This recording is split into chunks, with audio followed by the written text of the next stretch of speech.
Namaste, viewers, listeners, and readers to Bodhi News, precise and time saving. नमस्ते और आप सभी का बोधि समाचारों में हार्दिक स्वागत है, संक्षिप्त व सारगर्भित। आज हम आपके लिए लेकर आए हैं 15 दिसंबर 2016 की बोधि न्यूज की अगली कड़ी। तो आइए शुरू करते हैं आज के बोधि समाचार। सबसे पहले आपको मैं फिर से याद दिला दूं, how exactly is the Bodhi news analysis different. There are 6 things that make us different from the rest. First, interpretation between the lines, not just parroting. हम आपको जो अलग अलग संपादकीय लेखों का विश्लेषण प्रदान करते हैं, हम उसके पीछे छुपे तथ्यों को भी सामने लाने का प्रयास करते हैं। केवल लिखी हुई लाइनों का ही आपको अर्थ नहीं समझाते। एक गंभीर छात्र के लिए, एक अच्छे लर्नर के लिए ये बहुत वैल्यूबल हो सकता है। Second, pointing out the errors and limitations even in the editorials.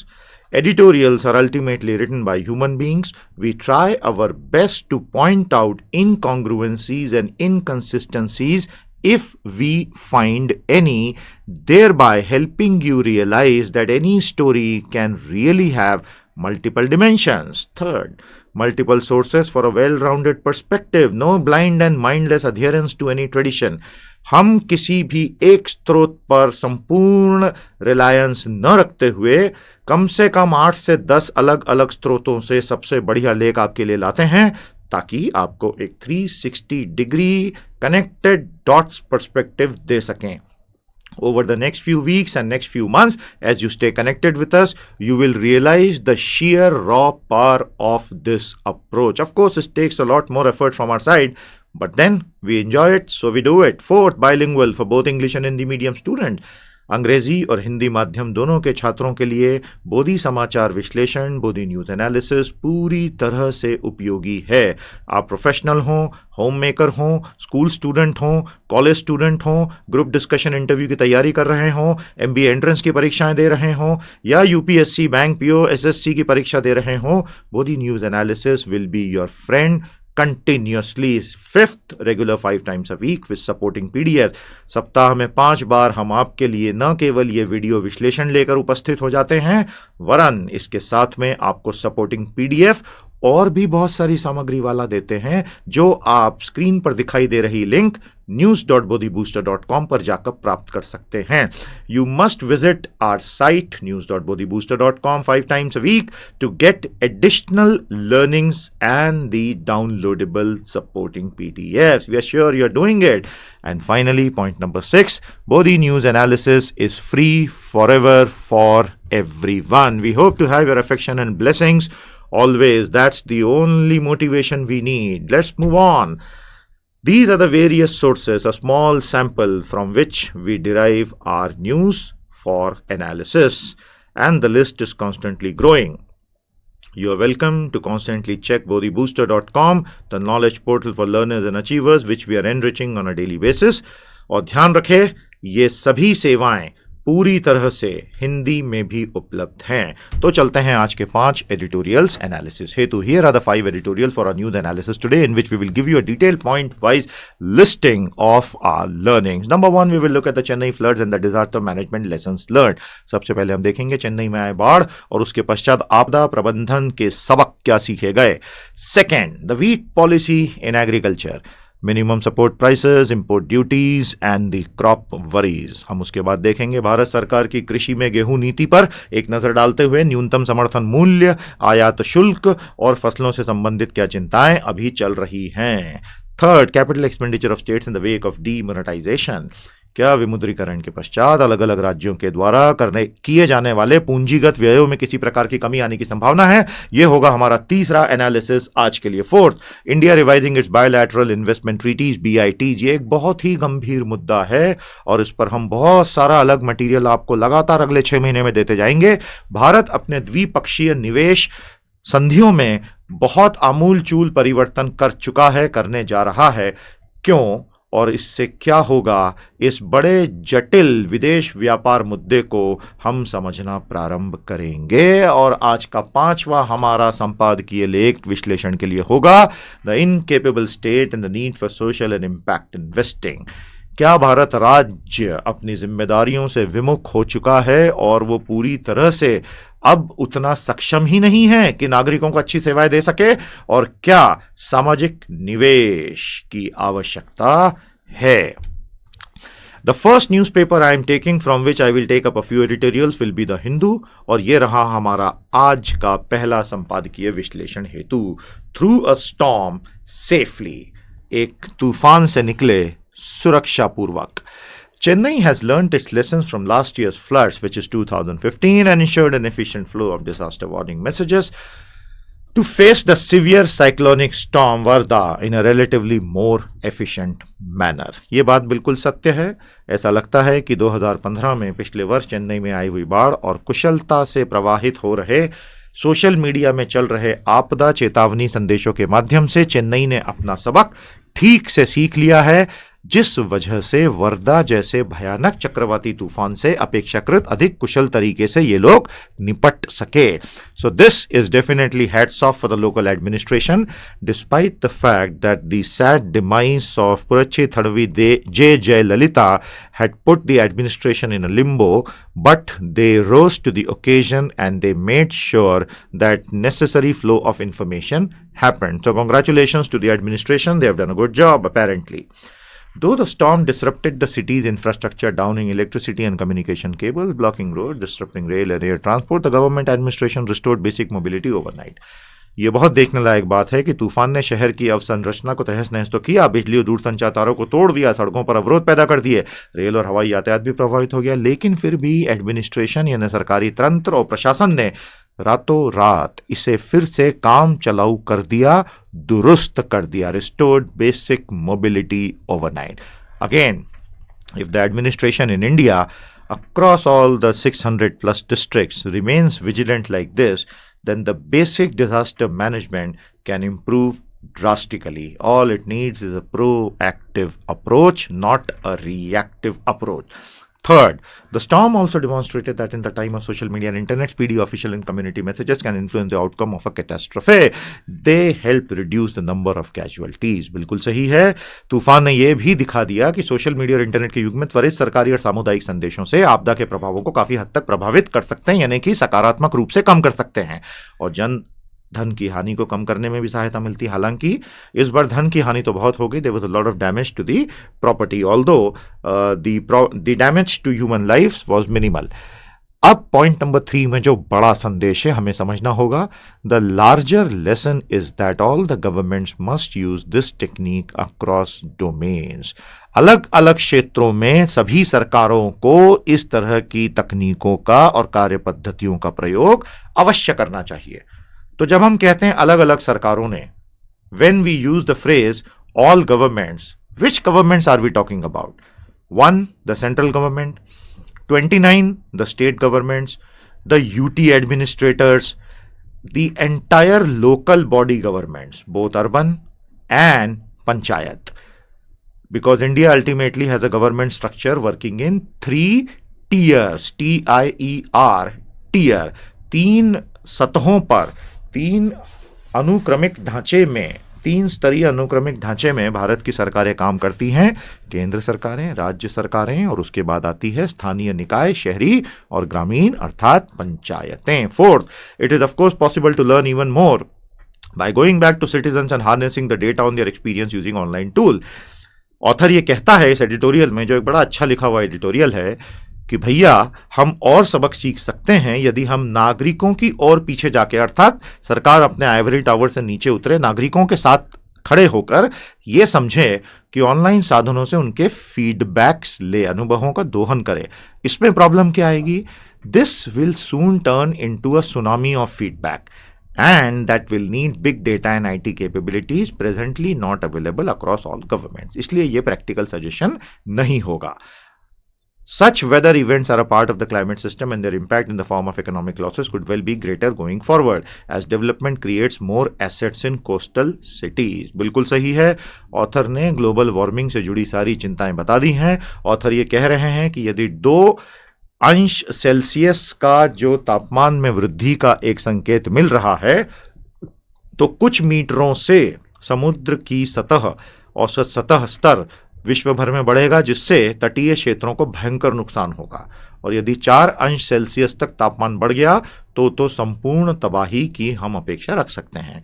The author is basically hinting at the potential of global warming consequent to the melting of the polar ice cap, consequent to 2 plausible scenarios, either a 2 degree Celsius overall rise in average temperatures across the world or a catastrophic 4 degree Celsius overall rise in the temperatures of the world, and that would lead to a disastrous melting of the polar ice caps and consequent rising of the sea levels. Coastal cities trade के लिए, व्यापार के लिए सबसे अच्छी होती हैं, इसलिए वहां विकास सबसे पहले होता है और इसीलिए वहां एसेट्स बहुत जल्दी बनते हैं। एसेट से हमारा मतलब है buildings, companies, warehouses etcetera. समझ गए? ये सारे बिंदु आप अपनी बोधी न्यूज नोटबुक में लिखते चलिएगा। बार बार लिखने से ही लेखन क्षमता सुधरेगी। कई स्टूडेंट्स का हमें फीडबैक मिलता है, how to improve handwriting. The only way you can improve handwriting first is by writing using your hand. सबसे पहले तो अपने हस्त लेखनी सुधारने के लिए हाथों से लिखना शुरू कीजिए। दूसरा, बार बार लिखिए। तीसरा, सीधी लेखनी लिखने का प्रयास कीजिए। चौथा, घसीटा मार लेखनी को बिल्कुल अवॉइड कीजिए। और पांचवा, जो आप लिखें रोजाना बेसिस पे पुराने नोट्स की तरफ नजर डाल के देखें कि क्या आपने जो भी एक पैराग्राफ या एक A4 size full escape page में लिखा है उसमें कुछ सुधार थोड़ा बहुत हर रोज आ रहा है कि नहीं। With some months of effort, even you, a student who is worried about his handwriting or her handwriting, can improve a lot. The 7th point today, in fact 6th point, it is vital that learnings from each event are shared nationally and the capacity of officials and communities to manage disasters build continuously. बहुत अच्छा suggestion है। Suggestion ये है कि ये महत्वपूर्ण है कि इस तरह की प्राकृतिक आपदा की प्रत्येक घटना से मिली हुई सीखों को राष्ट्रीय स्तर पर साझा किया जाए और साथ ही अधिकारियों, ऑफिशियल्स और समुदायों, कम्युनिटीज की आपदा प्रबंधन क्षमताओं का अनवरत रूप से निर्माण किया जाए। Disaster management capabilities to be build continuously. तो आप क्या समझे? बिटवीन द लाइंस क्या मैसेज है? Cooperative federalism. देखिए, कोऑपरेटिव फेडरलिज्म पर आपको एक बेहद खूबसूरत बोधी हमारी वेबसाइट बोधी बूस्टर पर मिलेगी। कोऑपरेटिव फेडरलिज्म, अ टॉर्टुअस रोड अहेड। ये रही वो बोधी, यहां स्क्रीन पर आपको दिखेगी। कोऑपरेटिव फेडरलिज्म, अ टॉर्टुअस रोड अहेड। आप इस बोधी को अवश्य पढ़िएगा। इसमें आपको इस तरह के मुद्दे जो आपने अभी देखे, यहां हमने कहा ना पॉइंट नंबर 6 में कि प्रबंधन क्षमताओं का अनवरत रूप से हर समुदाय और हर राज्य में निर्माण हो, तो ये सहकारी या सहयोगात्मक संघवाद की बात हो रही है। ये हिंदी में भी आपको मिलेगा। हम हिंदी और अंग्रेजी दोनों माध्यम के छात्रों के लिए लगातार इस तरह का प्रयास कर रहे हैं। अपना फीडबैक हमें देते रहें। जैसा मैंने कहा, your affection is the only motivation that will keep us going. Coming back to the analysis, the last point, viable policies in the form of insurance against property loss should be made available in India as well, as this would bring scrutiny on administrative measures and potentially improve outcomes. Author ये कहता है, और ये बिल्कुल सही कहा है author ने, संपत्ति हानि बीमे के रूप में व्यवहार्य यानी वायबल नीतियां भारत में भी आनी चाहिए, क्योंकि तभी प्रशासनिक उपायों की प्रभावी जांच हो पाएगी और संभावित परिणामों में सुधार होगा। देखिए, इंश्योरेंस कंपनी जब इस तरह की बड़ी पॉलिसी देना शुरू कर देंगी बड़े स्केल पर इंडिया में, जो अभी नहीं हो रहा है, तो एडमिनिस्ट्रेटिव कैपेबिलिटी पे सीधे सीधे लाइमलाइट आ जाएगी। Author indirectly between the line कह रहा है, भारत में लो इंश्योरेंस कल्चर है। लोग न तो जीवन बीमा ज्यादा खरीदते हैं, न संपत्ति बीमा। Neither do people show excessive interest in buying life insurance, nor do they go for general insurance, which we should. I hope these points are clear. With this we come to the conclusion of the very first analysis of our 5 analyses for today. We move on to the second one, wheat policy, agriculture, MSP, import duties and crops. आगे बढ़े, आइए आगे चलते हैं। भारत क्योंकि एक कृषि प्रधान अर्थव्यवस्था है आज भी, हालांकि कृषि का हमारे जीडीपी में योगदान केवल 17% या उससे भी कम रहता है, लेकिन 65% आबादी प्रत्यक्ष और परोक्ष रूप से कृषि से ही जुड़ी हुई है. As we know that in our GDP agriculture में contribute less than 15% value wise, but since 65% of a population directly और indirectly associated with agriculture, hence it is very very imperative for us to understand issues pertaining to agriculture. इससे पहले कि मैं ये पूरा issue आपको समझाऊं, एक बहुत ही पावरफुल रिसोर्स आपको बता दूं. आइए, ये रहा हमारा रिसोर्स, समझिए. जब आप bodhibooster.com के होम पेज पे जाएंगे, यहां पर आपको एक सर्च बटन दिखेगा. आप सर्च बटन में जाएं और एग्रीकल्चर टाइप कर दें. जब आप इसमें एग्रीकल्चर टाइप करेंगे तो आपको बोधी बूस्टर पर एग्रीकल्चर से जुड़े आर्टिकल दिख जाएंगे. ये बहुत अच्छा आर्टिकल खोल रहा हूं मैं, व्हाट एल्स इंडियन एग्रीकल्चर, अर्थात भारतीय कृषि की क्या बीमारी है. यह हिंदी में भी पैरेलल खोल ही देता हूं यहां पे. इस बोधी को अवश्य पढ़िएगा. गहराई से हमने भारतीय कृषि की समस्याएं बताई हैं. इसे समझे बिना आप एग्रीकल्चर के आर्टिकल्स में थोड़ा सा फ्लाउंडरिंग करते रहेंगे. विशेष तौर पर नीचे ये जो बोधी लिंक्स दी हैं, इसमें आपको ये मेगा रिसोर्स, यहां मैंने क्लिक किया, ये रहा एग्रीकल्चर पर हमारा पूर्णतः निशुल्क मेगा रिसोर्स. सब कुछ इसमें हमने आपके लिए दे दिया है. इसे आप पढ़ें और इसका भरपूर लाभ उठाएं. This will help you understand how exactly agriculture operates in India. समझ में आ गया आपको? आई होप ये सपोर्टिंग रिसोर्सेस का आप फायदा उठाएंगे. ये आप ही के लिए हैं, इनको यूज कीजिएगा. और जिन्हें क्विज वगैरह सॉल्व करने में बड़ा मजा आता है, ये क्विज के लिंक यहां मैं आपको दे रहा हूं. बहुत बढ़िया लिंक है ऑनलाइन, वहीं के वहीं आपको दिख जाएगा. जवाब सही है गलत, हिंदी इंग्लिश दोनों में. Is that clear? चलिए, we move on to our analysis quickly once again. The issue is free flow of wheat, the centre's decision to waive import duty etcetera. 1 minute में इसका बैकग्राउंड समझ लीजिए. भारत सरकार ने हाल ही में गेहूं के आयात पर आयात शुल्क को घटा दिया और काफी हद तक कम कर दिया. इनफैक्ट हटा ही दिया. इसका काफी विरोध किया गया. केंद्र सरकार का यह कहना है कि एक अपेक्षाकृत अधिक गर्म शीत ऋतु के आने से हमें रबी की कुल फसल का उत्पादन थोड़ा संकटग्रस्त दिख रहा है. हम नहीं चाहते कि खाद्य मुद्रास्फीति बढ़ जाए, इसलिए हमने गेहूं पर लगने वाला आयात शुल्क हटा दिया है. और इसका फायदा मार्च के बाद लोगों को समझ में आएगा. किसानों का और विपक्षी दलों का यह कहना है कि भारत सरकार झूठ बोल रही है. वो डरी हुई है कि विमुद्रीकरण के पश्चात नोटों की कमी के कारण, नकदी की कमी के कारण रबी की फसल की बुवाई ढंग से नहीं हो पाने की वजह से उत्पादन गिर जाएगा और उनकी कमियां और अधिक उजागर हो जाएंगी. तभी सर्वाधिक न्यूनतम समर्थन मूल्य के प्रशासनिक दौर में भी उन्होंने आयात शुल्कों को घटा दिया है और ये उन्होंने बहुत गलत किया. I will quickly explain this in English. The central government recently has waived the import duty on wheat. Apparently, the central government says that we are worried about an excessively warm winter which could adversely affect wheat production of the Rabi season, and we want to control the food inflation going forward beyond March and April. Hence, we are allowing relatively easier import of wheat into India. Opposition parties and farmers are criticizing this move, saying that on one hand you have given the highest possible MSP and on the other hand you are saying that wheat imports should be made easier. Actually, you are scared that the deficiency of cash in the system because of poor remonetization, it has affected the Rabi cropping already, and so why would you do this otherwise? Background समझ में आ गया? ये है free flow of wheat के editorial का पूरा background. ध्यान रखिएगा, कृषि के विभिन्न संसाधन मैंने आपको bodhibooster.com और hindi.bodhibooster.com पर उपलब्ध कराए हैं. अगर गहराई से मुद्दों को समझना है तो बेटा वो पढ़ने चाहिए. Okay, we come back to this edit.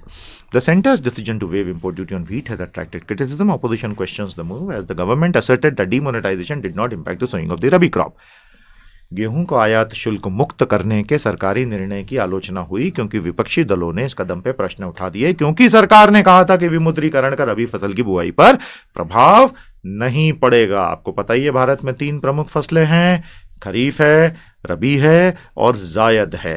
Second, this could well become a rallying point for the opposition in the forthcoming UP and Punjab assembly elections, both states being large producers of wheat. ध्यान रखें, उत्तर प्रदेश और पंजाब के विधानसभा चुनाव होने वाले हैं और दोनों ही गेहूं के बहुत बड़े उत्पादक राज्य हैं, तो विपक्षी दल यहां काफी फायदा उठाने का प्रयास कर सकते हैं और उनके नतीजों से बहुत हद तक ये साफ होगा. तो हमें थोड़ा 2-2.5 महीने इंतजार करना है. एग्रीकल्चर डोमिनेटिंग द डिस्कोर्स, इसमें रिफर आर बोधी मैंने इसीलिए आपको शुरू में ही दिखा दी थी. यह प्रश्न आने वाले उत्तर प्रदेश और पंजाब विधानसभा चुनावों में विरोधी दल के लिए मुद्दा बनेगा क्योंकि दोनों ही राज्य उच्च गेहूं उत्पादक राज्य हैं. Third, farmer unions have warned of dumping wheat stock in India at a time when MSP is higher than ₹1625 per quintal then international prices.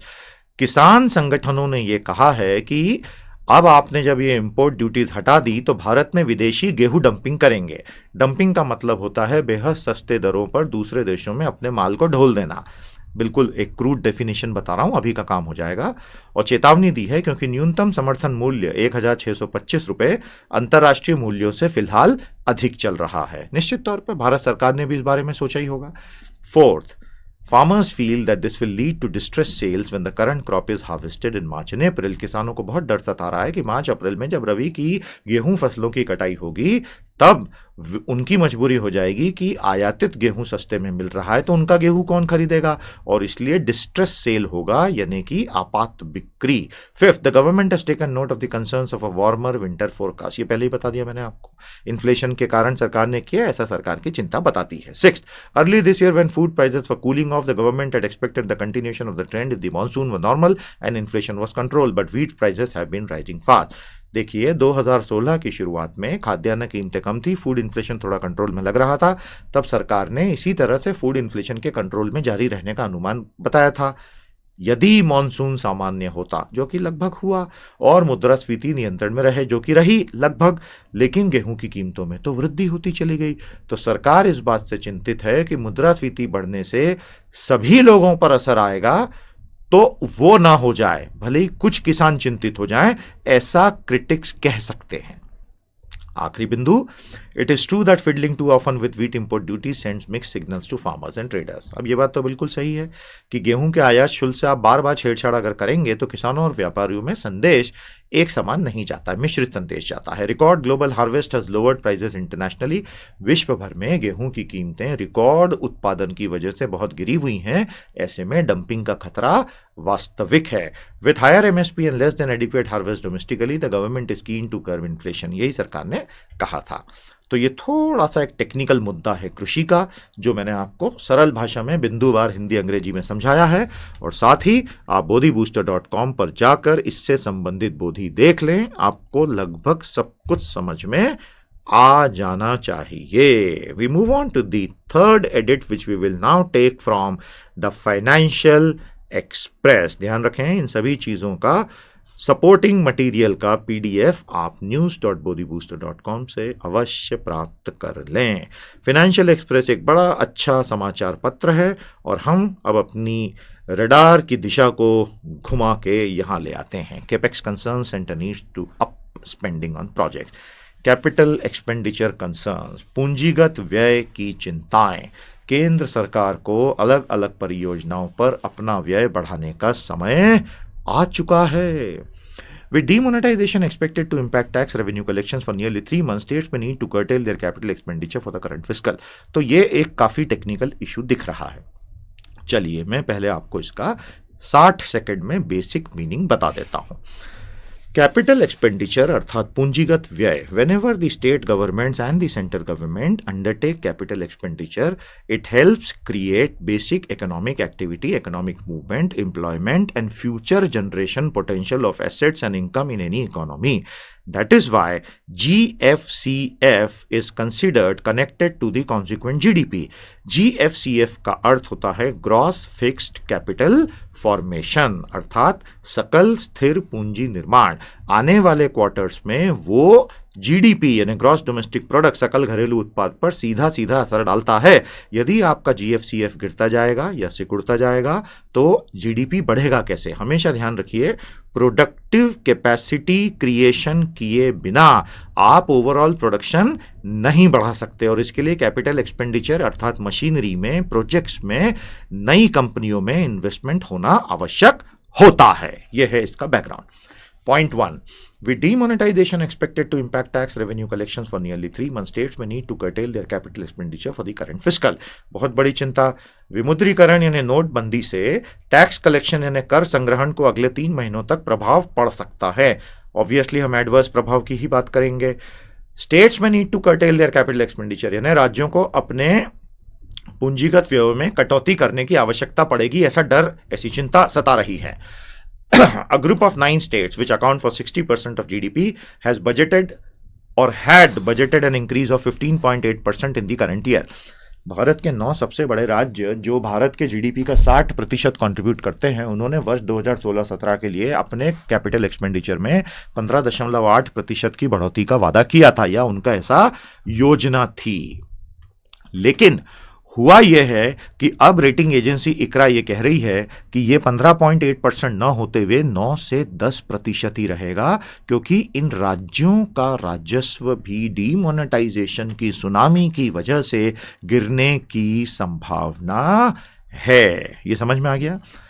अब क्योंकि हमने 9 स्टेट्स की बात की है, याद रखिए भारत में 2 तरह के राज्य हैं, एक हैं बड़े राज्य और एक हैं छोटे राज्य।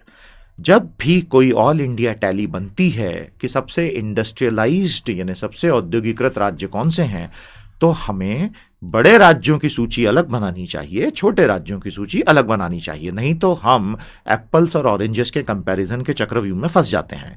Remember, India has 2 kinds of states, the big states and the smaller states. Whenever any national tally is issued regarding the most industrialized states or the highest per capita income states, I have always found that the list should be separate, smaller states list should be separate, and the larger states list should be separate. Let's focus on the larger states right now. The most industrialized state of India as on date, and also one of the richest states on a per capita basis income in India, is Maharashtra. One of the next names after Maharashtra will be Tamil Nadu, etc. ये बात ध्यान रखिएगा। Fourth, the acute shortage of cash is likely to cripple business across the country, especially in the SME sector. नकदी की भारी कमी और पुनः मौद्रीकरण में जिन दिक्कतों का सामना हो रहा है रीमोनेटाइजेशन में, उस वजह से देश भर के व्यापार व्यवसायों को वास्तविक क्षति अब पहुंचने लगी है, ऐसी चिंता ऑथर जता रहे हैं।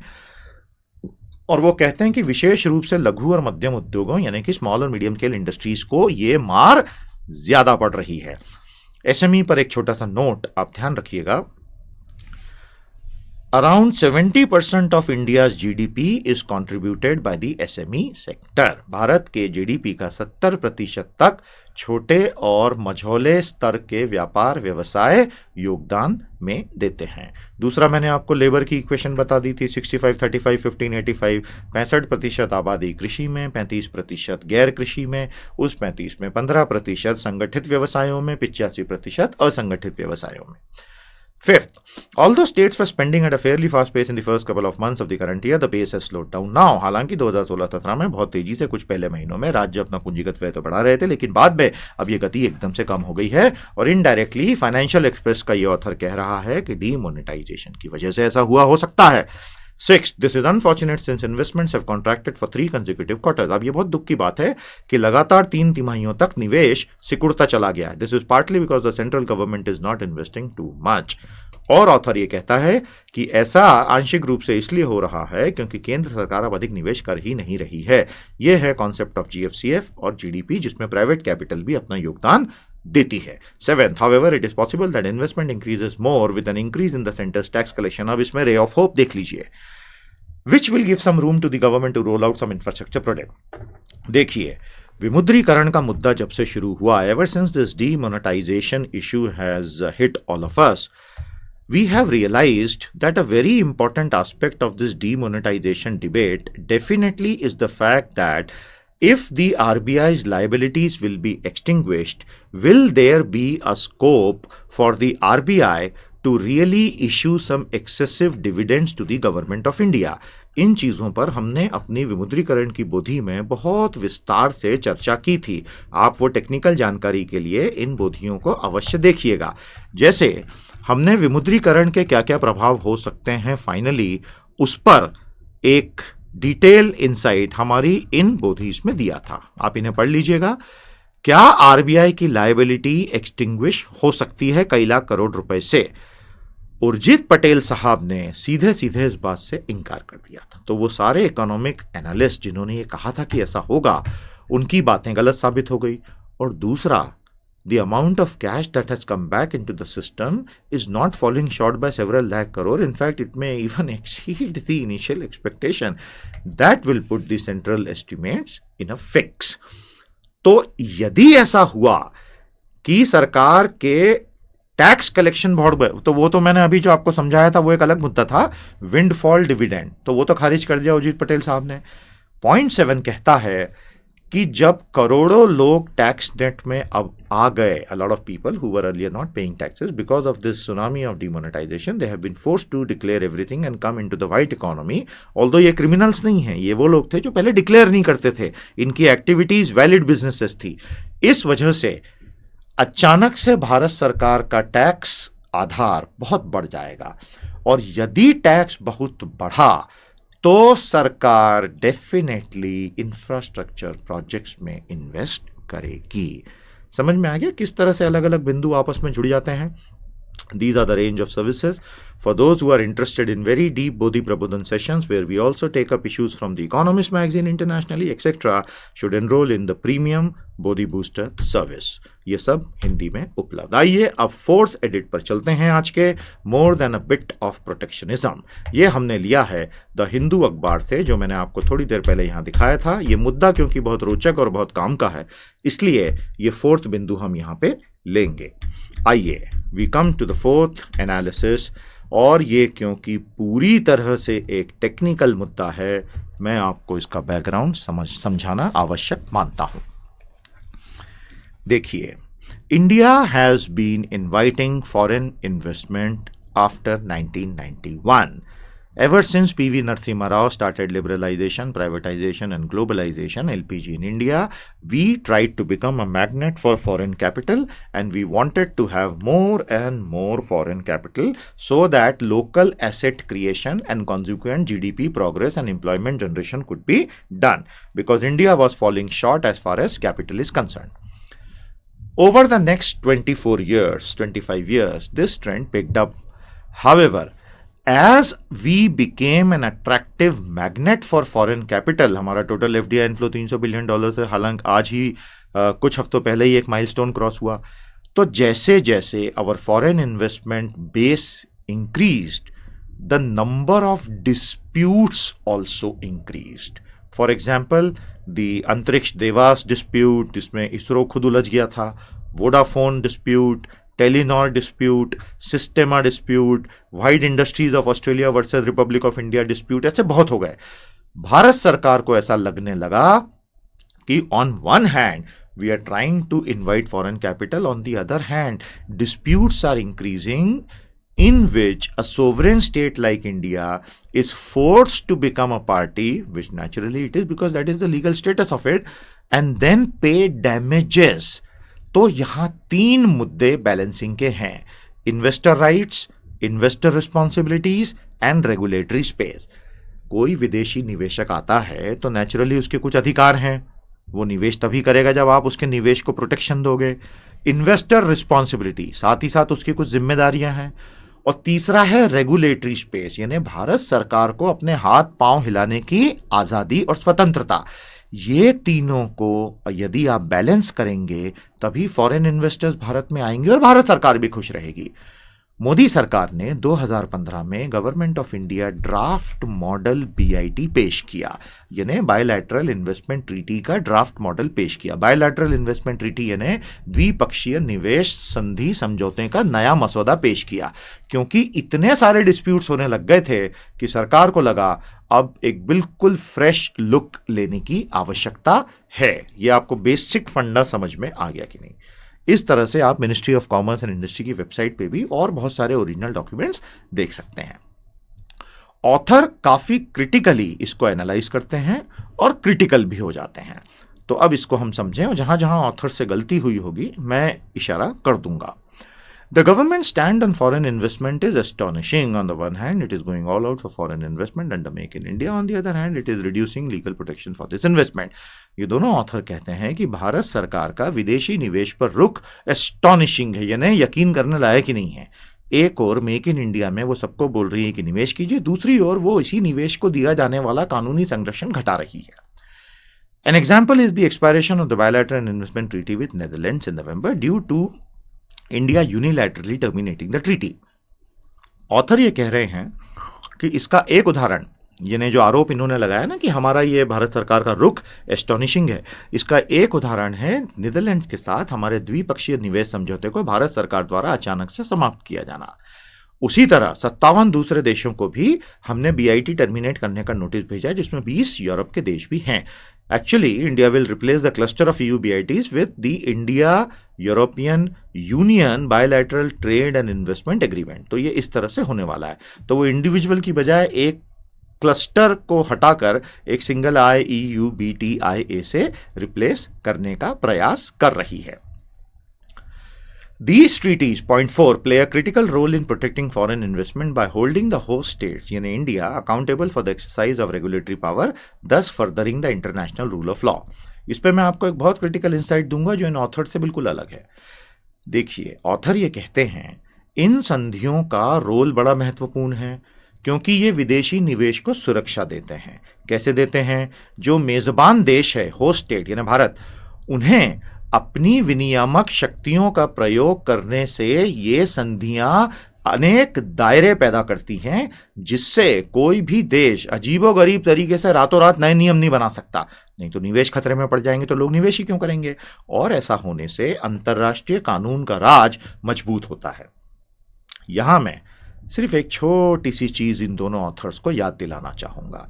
ये जितना ज्ञान आप भारत सरकार को दे रहे हैं, एक बार कोशिश कीजिए कि चीन की सरकार को आप ये ज्ञान देके आए।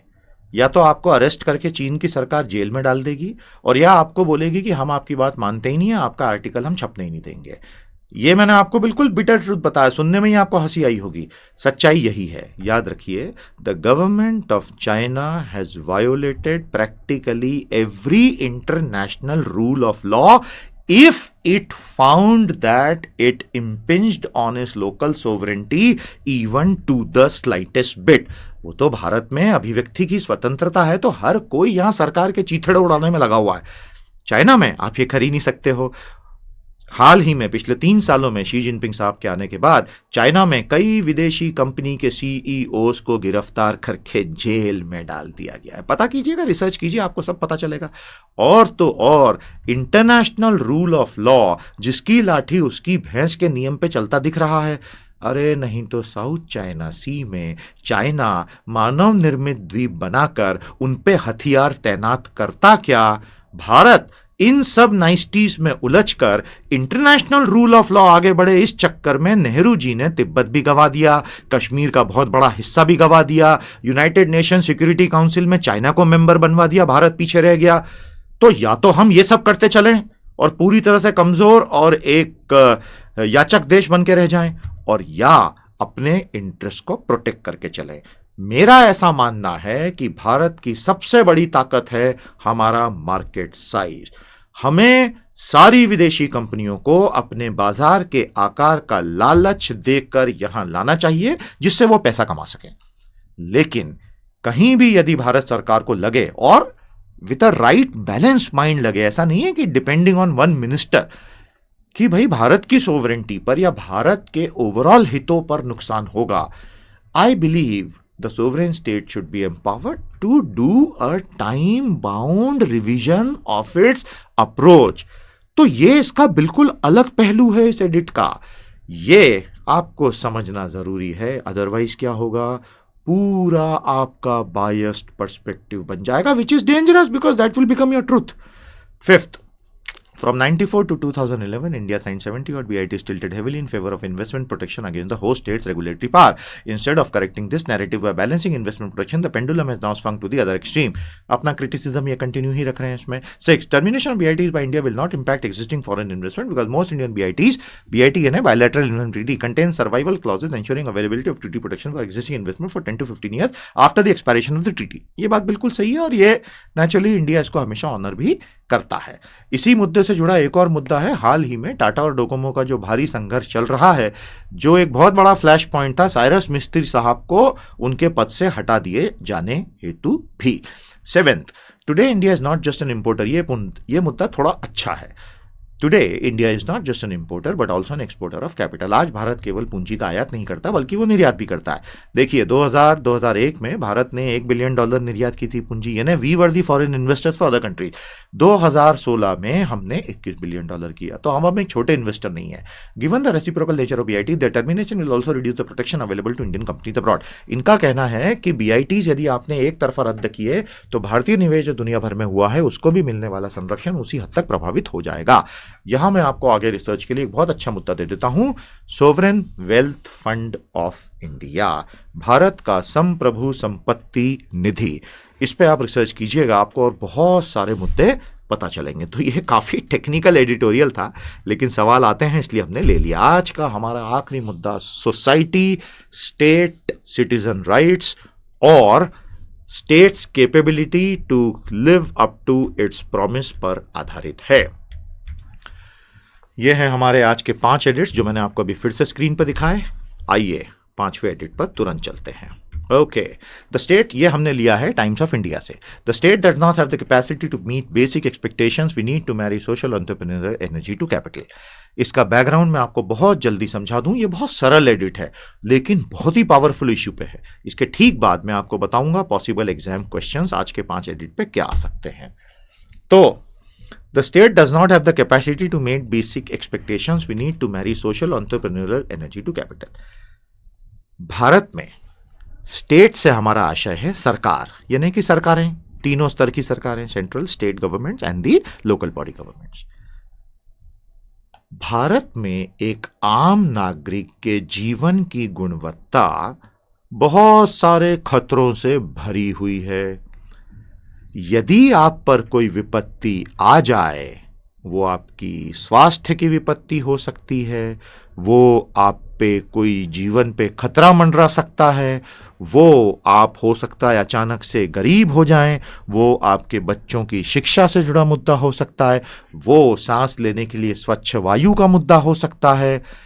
तो हमारी सरकारें पूरी तरह से अपनी जिम्मेदारियां निभाने में ज्यादातर अक्षम ही रही हैं. ये तो सच्चाई है, इससे कोई मुंह मोड़ ही नहीं सकता. कोई अगर ये बोलता ऐसा नहीं है तो सड़क पे निकल जाओ और आम भारतीय नागरिक के जीवन के स्तर को देख लो, सब समझ में आ जाएगा 70 साल में हम कहां तक पहुंचे. तो क्या राज्य विफल हो गया है? समझ में आ गया? ये है इसका बैकग्राउंड. एक और बात ध्यान रखिएगा, भारत में क्योंकि कॉम्पिटिटिव एग्जाम्स को पास करना जीवन का सबसे बड़ा लक्ष्य बन गया पूरे युवा वर्ग का, तो असली मुद्दे सारे दरकिनार हैं. आज कोई प्रतिभाशाली लड़का या लड़की IAS ऑफिसर या IPS बन जाता है तो ऐसा लगता है कि स्वर्ग 22, 23, 25 साल की उम्र में प्राप्त कर लिया. उसके अगले 40 सालों में उसने देश में कितना सकारात्मक परिवर्तन अपने प्रयासों से लाया, इसका कोई ऑडिट ही नहीं है, इस पे कोई नजर ही नहीं है, इस पे कोई चर्चा ही नहीं है. तो प्रायोरिटीज ही गलत हैं समाज की. तो समाज ओवरऑल कैसे सुधरेगा? कोई देवदूत तो आके सुधारेगा नहीं ना, आपको और मुझे ही सुधारना है. The basic idea is, has the state abdicated? Because whenever we find that citizens fall in any dire strait, health or financial crisis or education of the children or some physical harm to their person, so does the state really rise to the occasion? The usual answer is no. And hence, because the state has failed, we need social investment. समझ में आ गया theme? India has become the go-to destination for overseas investors looking for something more than just commercial return. दुनिया भर के विदेशी निवेशकों के लिए जो भी वाणिज्यिक लाभ से परे जाकर कुछ चाहते हैं, भारत उनके लिए आदर्श डेस्टिनेशन है. Impact investing, नया टर्म आया भैया, is a term which describe investors who try to balance commercial aims with social objectives. यानी प्रभाव निवेश वो एक शब्दावली बन गई है जो वाणिज्यिक हितों और सामाजिक लक्ष्यों के बीच संतुलन स्थापित करने का प्रयास करती है. There is a need for promoting impact investing, the relationship between private gains and public goods, and how companies are moving to a paradigm in a model where profit may be just one of the motives for business. Author ये कहते हैं कि इन सब हितों को आपस में balance करके चलने की आवश्यकता है ताकि हम सब ये समझ सकें कि कंपनियां केवल कमर्शियल बेनिफिट के लिए नहीं, उसके आगे जाके सामाजिक हित के लिए भी काम कर सकती हैं. But business will need to be sustainable for that. Business में प्रॉफिट जब तक नहीं होगा तो कोई भी कंपनी ये चाह के भी कर नहीं पाएगी. Business is not just about shareholder wealth creation, it is also about creating more widely defined value for shareholder. बिल्कुल ठीक है. Profit is only one of the motives और even a secondary motive. Ultimately the business has to be commercially self-sustaining. India is one of the most fecund grounds globally for social entrepreneurs. Fecund का मतलब होता है productive. Bharat सामाजिक उद्यमिता के लिए विश्व में सर्वाधिक उपजाऊ भूमि है.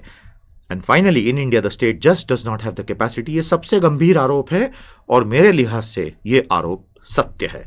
In India, the state does not have the capacity to meet the basic expectations of our citizens when it comes to public health, financial inclusion and education. Bharat में राज्य के पास क्षमता ही नहीं है कि वे नागरिकों को सार्वजनिक स्वास्थ्य, वित्तीय समावेशन और शिक्षा जैसी मूलभूत आवश्यकताओं की पूर्ति कर सके.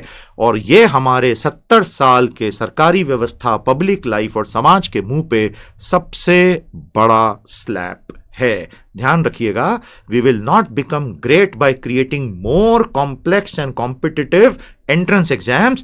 We will become great when those people who clear these entrance exams live up to the expectations of the society. Otherwise, what is the use in creating exams? और एग्जाम तो सिर्फ एक उदाहरण ले रहा हूं, मैं day to day public morality की बात कर रहा था. Possible exam questions. आज जो 5 एडिट हमने देखे, इन पे अलग अलग परीक्षाओं में निबंध प्रारूप के क्या क्या प्रश्न आ सकते हैं. Evaluate the disaster management capabilities of states and governments in light of the recent Chennai experience. हालिया चेन्नई अनुभव की रोशनी में भारत सरकार और राज्य सरकारों की आपदा प्रबंधन क्षमताओं का विश्लेषण कीजिए. What are the likely impacts of the heady cocktail mix of demonetization, Rabi output concerns, warmer winters and the relaxation in wheat import duties? विमुद्रीकरण, रबी उत्पादन चिंताओं, गर्म होती शीत ऋतु और गेहूं आयात शुल्कों में की गई कमी के मिश्रण से पैदा होने वाली गंभीर समस्याएं क्या हो सकती हैं. विल डिमोनेटाइजेशन लीड टू पूरा GFCF leading to a weakened GDP growth. Detail में बता दिया था आज. क्या विमुद्रीकरण से हमारा सकल स्थिर पूंजी निर्माण घटेगा जिससे हमारी सकल राष्ट्रीय उत्पाद दर घट सकती है. Is India violating international norms by revisiting the BITs? क्या भारत BITs का पुनर्मूल्यांकन कर अंतर्राष्ट्रीय मापदंड तोड़ रहा है. Fifth, in India has the state abdicated? Is social impact investing wise for investors? क्या भारत में राज्य अपनी जिम्मेदारियों से विमुख हो चुका है और क्या सामाजिक निवेश निवेशकों के लिए समझदार विकल्प है. समझ गए, ये हैं possible exam questions.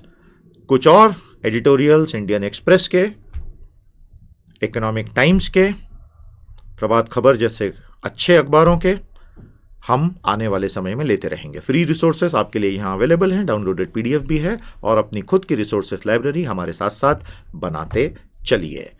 Bodhi booster में अभी के लिए संदीप मानुधने की तरफ से इतना ही. इन सभी निशुल्क सेवाओं का पूर्ण लाभ लेते रहिए. That's about it from me in this episode of Bodhi News, precise and time saving. Very soon we'll be back with the next episode. We hope we are living up to your expectations and you're enjoying it as much as we are. As of now, that's all. Goodbye. Have a great day. Namaste. Jai Hind.